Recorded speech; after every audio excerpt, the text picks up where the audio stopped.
President Biden will deliver his first State of the Union address as the fighting in Ukraine worsens. Let's bring in CBS News senior White House and political correspondent Ed O'Keefe for more on this. Ed, thank you for joining us. I think at the top of a lot of people's minds here is how much is the president really expected to focus on what's happening in Ukraine at tonight's address?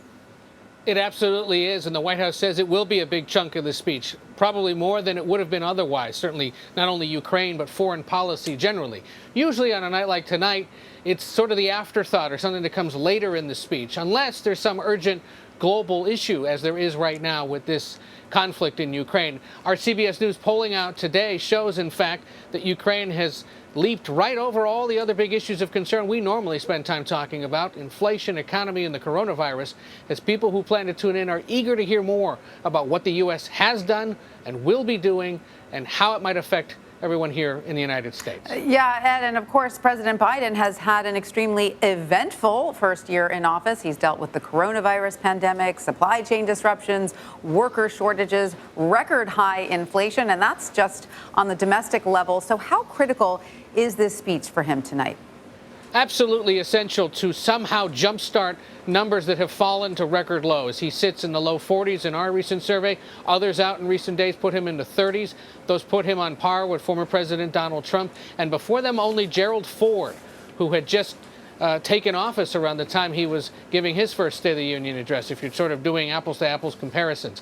The president, his team, Democrats more broadly understand that tonight, by trying to put some of the focus, but obviously a big part of it going to global issues, some of the focus on concerns about inflation and the economy overall, they can hopefully signal to skeptical voters, skeptical Americans, that this president and his party understand the situation and are working to bring costs down. You will hear the president, we're told, put pressure on Republicans to join Democrats in lowering costs for Americans by perhaps passing a new child tax credit like the one that had expired late last year, expanding child care and health care programs, boosting the minimum wage to $15 an hour at the federal level, making it easier for workers to unionize, new safety standards for nursing homes, some talk of climate change, which of course remains a big concern as well.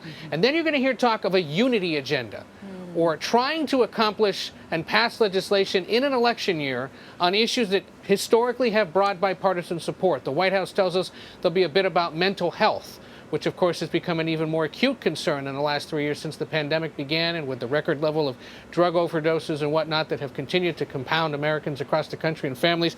He's going to call on Democrats and Republicans, for example, to target technology companies who are targeting young children through social media with advertising and collecting their private information. There are Democratic and Republican bipartisan proposals to do just that.